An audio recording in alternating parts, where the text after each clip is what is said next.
ඉතින් අද බලමු අපි මේ බැටරි බහපු Porsche 911 එක බැටරි charge කරන්න කියලා. දැන් වැඩේ කියන්නේ මේක ප්‍රශ්නේ. ඉන් මවර පෙන්නන්න. මෙතන දොරේ කටේ තියෙනවා normally අතුරු දාලා. ඒ කියන්නේ key fob එක ඇතුලේ. මෙන්න මේක පිළිට අරගෙන මෙතන තියෙනවා mechanical key එක. ඒක දාලා අරින්න ඕනේ මුලින්ම දොර. දොර ඇරියට පස්සේ බැටරි ලොකේෂන් එක තියෙන්නේ මෙන්න මේක. ප්‍රෙස් කරාම ඉස්සරහා බොනට් එක කරනවා. එතන තමයි ලොකේෂන් එක තියෙන බැටරි.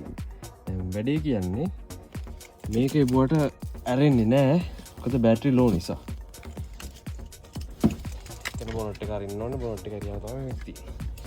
ඒකට කරන්න තියෙන්නේ මෙන්න මේක අරලා ඔයාලට දෙනවා මෙන්න වගේ චූටි පොසිටිව් ලයින් එකක් තියෙනවා. මේ තියෙන්නේ මේක ඩිරෙක්ට් කනෙක්ට් වෙනවා බැටරි පොසිටිව් එකට. මෙතනට පොසිටිව් ක්ලෑම්ප් එක තියලා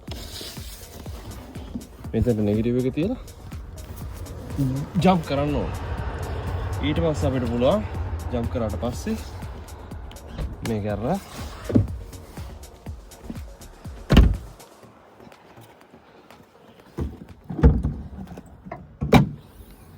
බැටරි ලොකේෂන් එක බැටරි තියෙන්නේ මෙන්න මෙතන. ඉතින් ඔන්න විදිහට තමයි බැටරි බෑපු Porsche 911 එක ජම්ප් කරගන්නේ.